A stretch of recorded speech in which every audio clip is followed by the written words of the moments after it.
Och vi har 2 presentatörer, varav den ena är från Finland och kommer tala engelska, och den andra är från Sverige och kommer tala svenska. Och det ena är Moa Ranung som står där från Riksantikvarieämbetet. Och du är projektledare för hackathon. Ja. Och den andra är Sanna Marttila. And you are going to speak English. And both of you have been working with hackathons, and you are going to explain some of it for us now.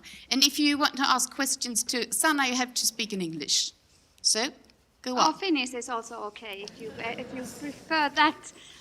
Also, thank you so much for the introduction, and I would like to thank the organizers for inviting us to share our experiences in Nordic hackathons for open cultural heritage. This is my second time actually here in Digikult conference. The first time I was here 2013, actually it was in Malmö.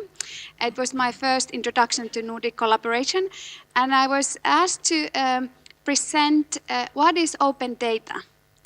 Think about how the landscape has changed since then. And I also introduced then 4 years ago what was Open GLAM. And I believe now everybody knows here what is Open GLAM, right? Not. I know that it's a late afternoon, but nevertheless. So the 4 years later, the landscape really has changed, and as we know and have heard the past 2 days, there's a lot of materials put available for people, and the digitized collections for creative reuse, and these different archives are available. And these collections that are opened, like these drawers of the catalogs, it invites people to experiment and make new creative interpretations of our common history and our culture. However, often we do not put so much effort on understanding the current media practices of communities and practitioners. What is behind the scenes and what would they actually want? This is not because we have not put a lot of effort on understanding and making a common ground for shared principles. Here in Sweden there's a marvelous job and work done by Digisam that I use also in Finland, that we have a shared vision and a goal that the culture heritage is digitized, accessible and usable for everyone. This is where we're going to. Also, in European level, Europeana has made their own commons principles, and of course the Open GLAM movement have made their own principles. What does it mean to be Open GLAM institution? However, there is still a gap. There is a gap in the bridge between the institutional practices and the practices of practitioners and communities. And in my opinion, there are 2 fundamental reasons what is hindering the creative reuse and appropriation of our cultural heritage. First, it is the digitized content is not made available, even though it would be digitized, but for some reasons they are not made available for creative reuse. Or if it's made available, the communities are not using it. When I was doing the Culture Hackathon together with Moa here in Sweden last autumn, there were many institutions saying in a workshop, the people don't come to our platforms. We have created all these platforms, but people are not using them. What is the problem? And my answer was that many times the institutional practices and the ways of making metadata and the catalogs are done in very rigorous manner, and it should be. So the institutional processes of digitization, archiving and preservation are often guided by very defined best practices, policies and standards.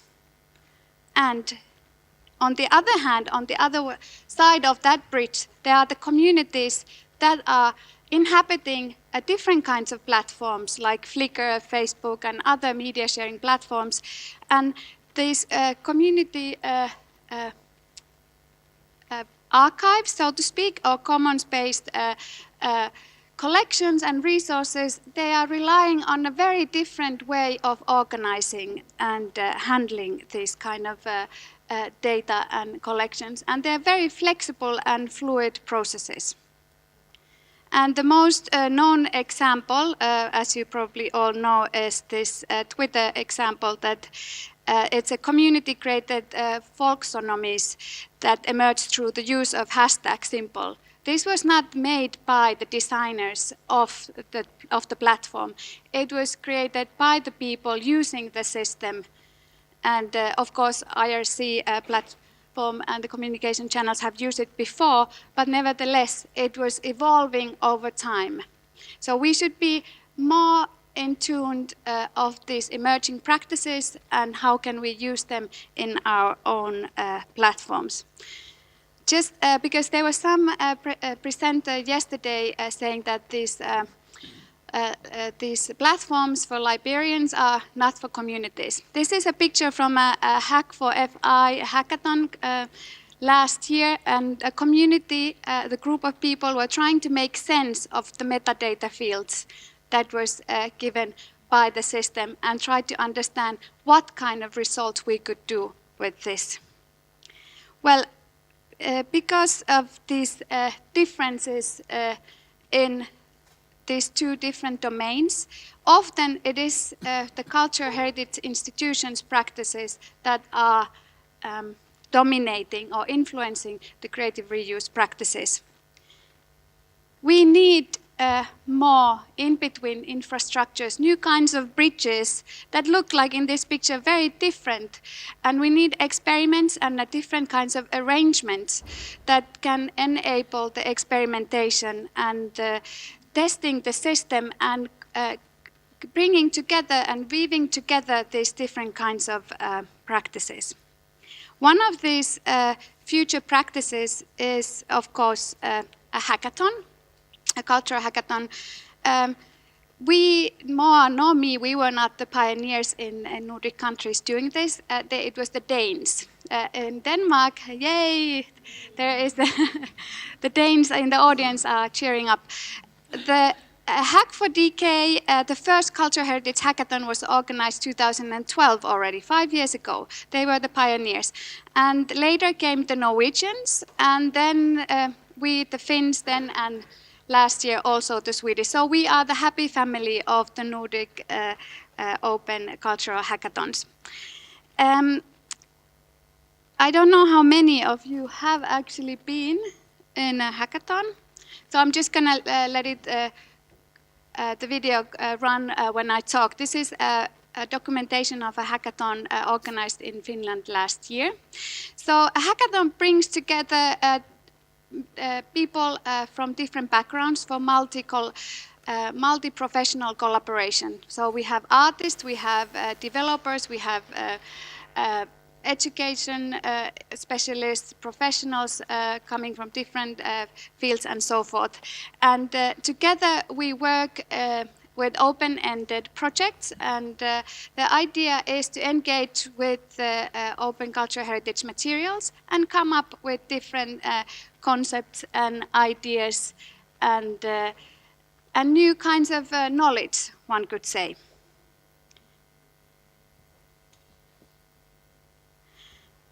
So I think I'm quite sure that everybody knows where the hackathon comes from, but just in case, so it comes from the word hack and a marathon. And it's a very intensive work period.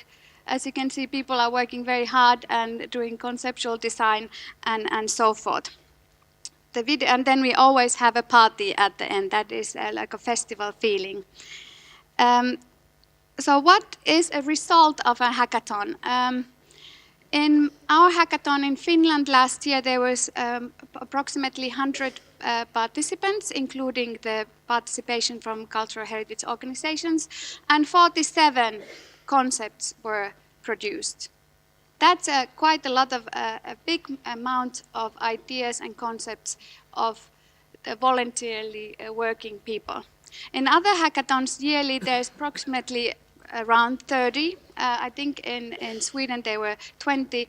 So if you put those together in 1 year, there's almost 100 new concepts and ideas what could be done with the open digital culture heritage. And the projects are not the only thing, of course, what we are driving for. We are, of course, our main aim is to build a community around these wonderful collections that we have. Not only the community of the practitioners and reuse groups, but also a community of peers coming from different cultural institutions in different countries that could share their knowledge and ask for help when they are doing the opening of their collections.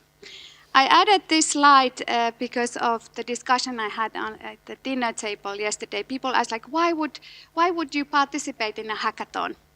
These are some of the answers we got from our organizations in Finland, and most of them said, straight on, to fulfill our mission. This is what we have to do. We have to engage with our communities, and we need to find out new ways of engaging with our communities.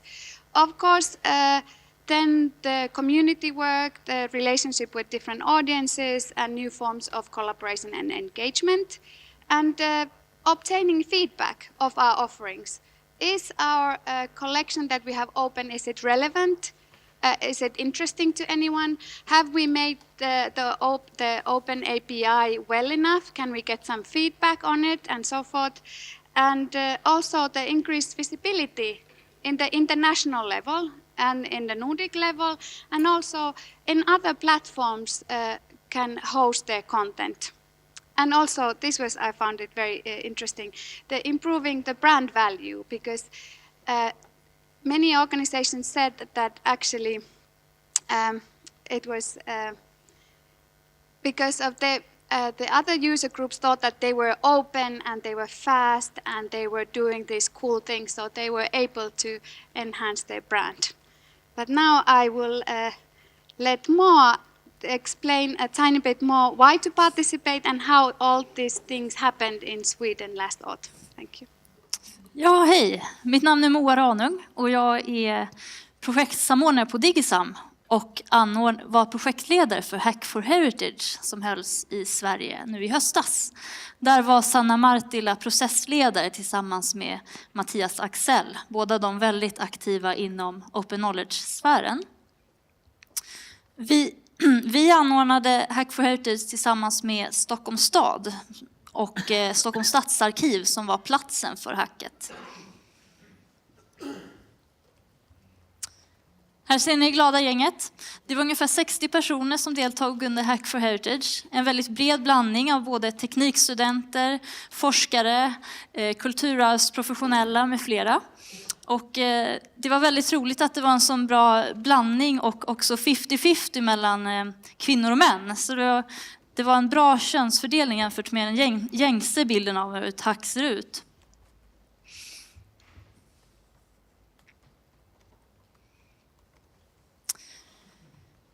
Det var totalt 18 kulturarvsorganisationer i Sverige som deltog med data till hacket. Och sen hade vi också med data från Estland. Till exempel genom Estonian Museum Information System som samlar data från 60 organisationer i Estland. Jätteroligt. Deltagarna fick möjlighet att skapa utifrån 3 olika delar. Antingen genom att jobba med kod, till exempel länkad öppen data, semantisk webb, komma på applösningar. Man kunde jobba utifrån koncept. Man har en idé, man vill föra ihop olika källor. Man kan jobba med storytelling eller kreation.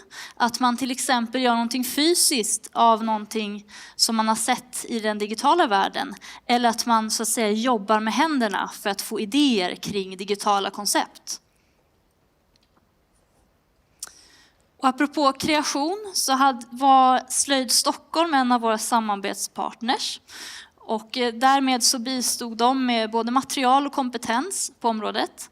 Och här ser vi en av deltagarna från teamet The Voice of Technical Heritage som illustrerade sin idé med hjälp av slöjdmaterial. Så ni ser de här bollarna som hänger i trådar. Tanken är att det här är ett koncept som skulle kunna tillämpas i museer där man rör vid digitala bollar så att säga för att få information uppspelad där man står. Här har vi det vinnande laget av det nordiska Slashpriset som var ett jurybedömt pris som delades ut i regi av Nordic Innovation. Här ser vi Hardik Bajaj och Magnus Selje och Tore Danielsson från Team My Museum. Och de tog fram ett koncept som handlar om att man har en app där man fyller i sina intresseområden och vad man vill lära mer om. Och sen kan man få tillbaka information från museer som hänger ihop med detta. Och så kan man sen länkas vidare till andra delar av den semantiska webben och lära mer om just det som man själv brinner för. Och det här priset innebar att man som lag fick åka till Helsingfors och delta i det Europas största startup-event Slash. Så då skickade vi vinnande lag från de olika nordiska länderna till Slash. Och Nordisk innovation hjälpte till med att hjälpa teamen att öva inför sina pitchar och så vidare. Och till exempel skickades Team Quick Tags från Finland som jobbar med, som hade ett koncept kring artificiell intelligens och att känna igen ansikten i bilder, att datorn kan göra det. Och vi hade också teamet Ghostwriter vars lösning faktiskt kommer bli verklig har jag fått höra. Där man kan skriva in en fråga på en skrivmaskin och få tillbaka svar från datorn baserat på till exempel spännande brev som finns från arkiven. Här har vi de som vann hela Hack for Norden-priset på Slash. Anders Olsson var inne på det igår. De är från Norge och hette Team Hidden. Deras idé handlar om att ha en app där man kan gå ut i fjällen eller i helt andra regioner och lära mer om mytiska varelser och väsen som finns i folktron. Vare sig det är troll eller huldror eller andra. Och apropå det också så pratade jag med Paul Rörby som håller i trådarna kring Hidden. Och det ser ut som att de snart kommer vara fullt finansierade. Och de har börjat med norska regioner i den här appen och samlat in 250 folkhistorier från Riksantikvarens arkiv och sökfunktioner därifrån. Och de kommer sen också bredda appen till att gälla även Sverige och resten av Norge etc. Så det blir jättespännande. Det verkar vara på full rull.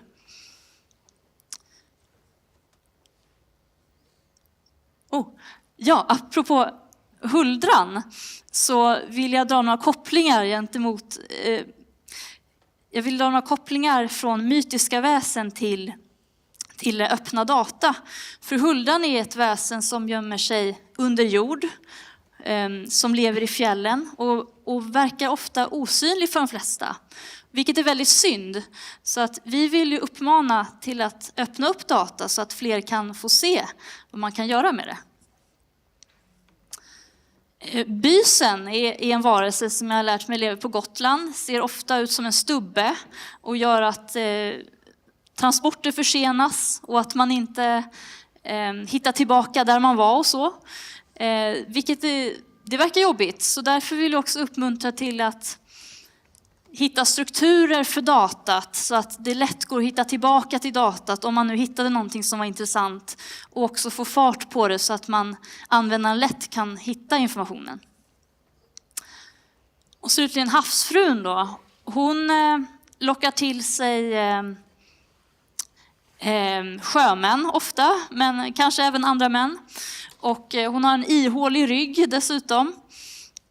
På samma sätt så genom att visa hur öppna data kan användas så kan man också inspirera andra att använda mer och att man kan inspirera fler att öppna upp sina data. Så det vill vi också uppmuntra till. Ja, och som slutord så kommer vi nu fortsätta titta på hur vi kan hitta former för det här nordiska samarbetet, att jobba vidare med öppna data och dessa frågor på nordisk nivå. Och eventuellt ha fler hackathon-aktiviteter i Sverige eller liknande. Och det som är näst på tur nu är Hack for Finland, kommer redan i maj i år, så dit kan ni åka. Och sen kommer Hack for Denmark i september. Ja.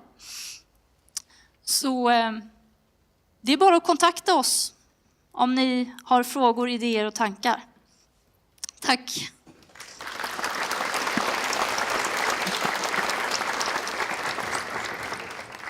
Är det någon som har en snabb fråga på en gång? Tack så mycket då. Hoppas ni kommer att bli anlitade. Det här är ett småpaket. Ja, bästa presenten. Tack!